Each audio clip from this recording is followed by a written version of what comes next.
Assalamualaikum warahmatullahi wabarakatuh. Alhamdulillah, assalatu wassalamu ala rasulillah wa ala alihi wa ashabihi wa mawala. Alhamdulillah anak-anak, hari ini kita berjumpa lagi di mata pelajaran PLH kelas 4. Kita akan memasuki bab 5, kreatif dalam berkreasi. Silakan dibuka buku paket kalian halaman 84 sampai 99. Simak baik-baik, catat bagian yang penting. Bab 5 bagian A, mengelola barang bekas. Yang akan kalian pelajari adalah 1. Mengelola sampah. Di antaranya memanfaatkan sampah organik untuk pupuk makanan dan ternak. Yang kedua, sampah organik untuk membuat biogas. Dan yang ketiga adalah memisahkan sampah organik dan sampah anorganik. Pada kesempatan kali ini, Ibu akan membahas mengenai mengelola sampah, memanfaatkan sampah organik untuk pupuk dan makanan ternak, dan sampah organik untuk membuat biogas. Bagian C, memisahkan sampah organik dan sampah anorganik, akan kita bahas pada pembelajaran selanjutnya ya. Anak-anakku, kalian tentunya sudah tidak asing lagi dengan yang namanya sampah. Sudah tahu kan sampah seperti apa? Ya, apa itu sampah? Ya, sampah adalah sisa barang yang sudah tidak terpakai lagi. Maka kita suka menamakannya sampah, ya.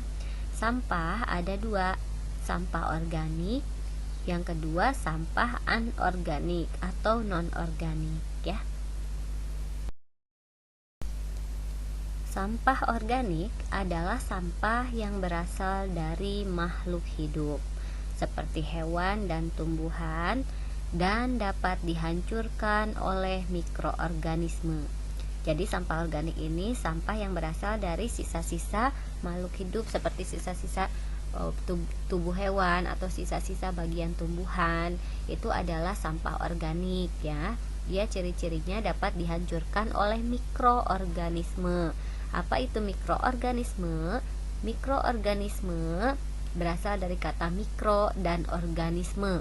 Mikro artinya kecil, organisme artinya makhluk ya. Jadi mikroorganisme itu makhluk-makhluk kecil ya, makhluk-makhluk hidup yang sangat kecil ya.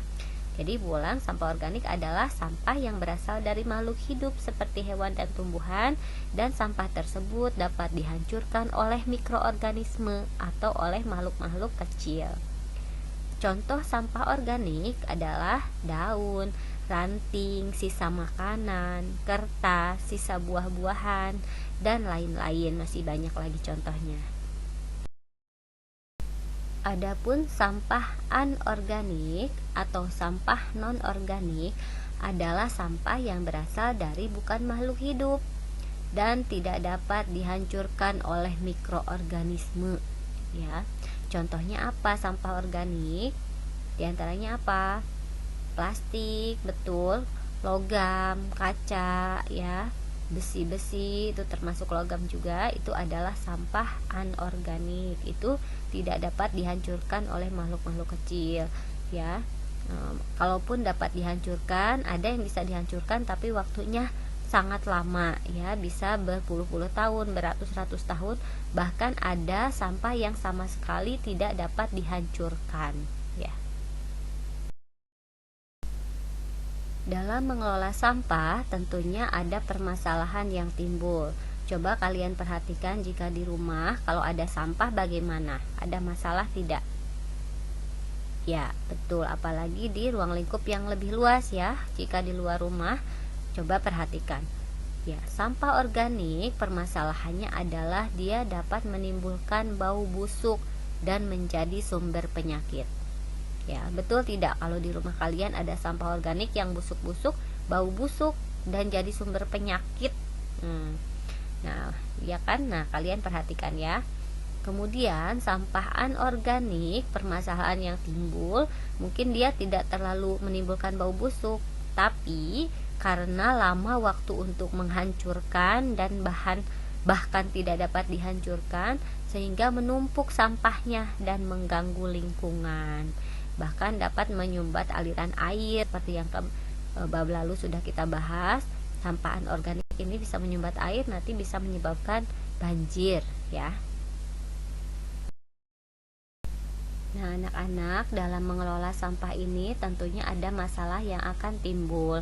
Mengapa? Karena sampah yang dibuang ke tempat pembuangan sampah semakin hari akan semakin menumpuk. Ya, sehingga sampah bisa berserakan di mana-mana dan mengganggu lingkungan. Oleh karena itu, manusia harus bertanggung jawab terhadap permasalahan sampah ini.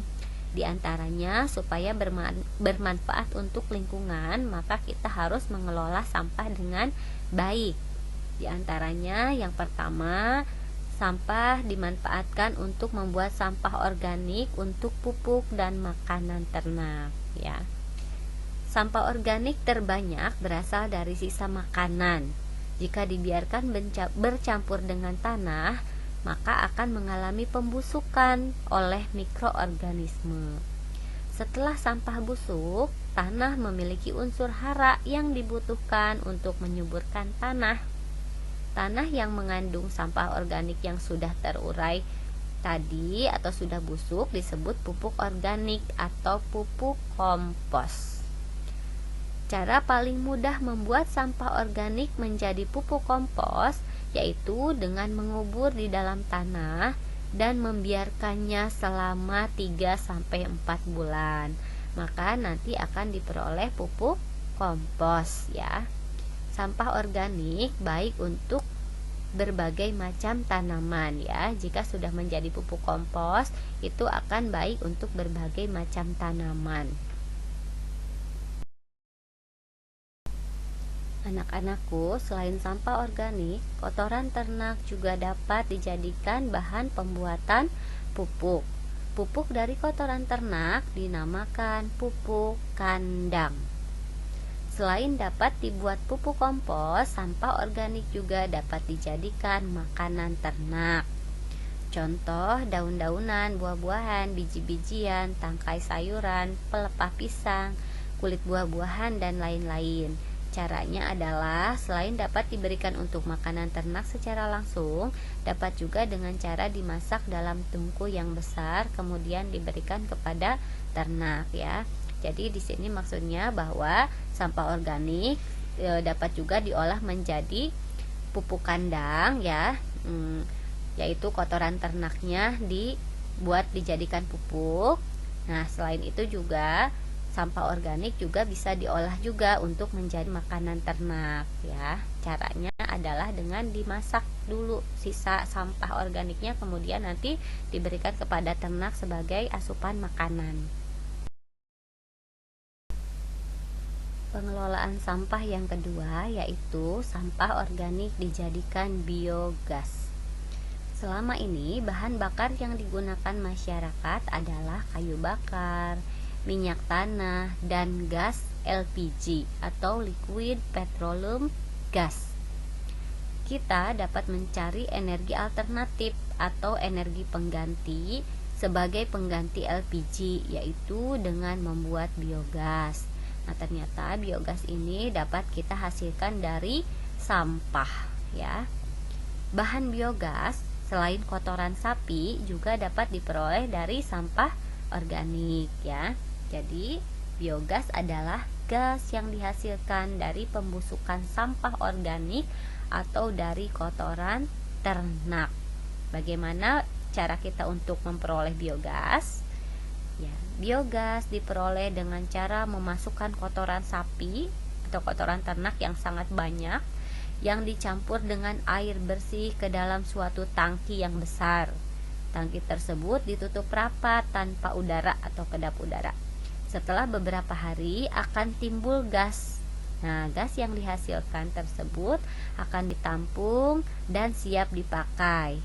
Biogas tersebut mudah terbakar sehingga dapat digunakan untuk bahan bakar pengganti atau bahan bakar alternatif yang bisa dimanfaatkan oleh masyarakat untuk memasak di rumah ya. Baiklah anak-anakku, sampai di sini materi hari ini yang dapat Ibu sampaikan. Selamat belajar, semoga diberi kepahaman. Semangat terus, jangan lupa 3M, memakai masker, mencuci tangan dengan sabun, dan menjaga jarak ya. Barakallahu fikum. Assalamualaikum warahmatullahi wabarakatuh.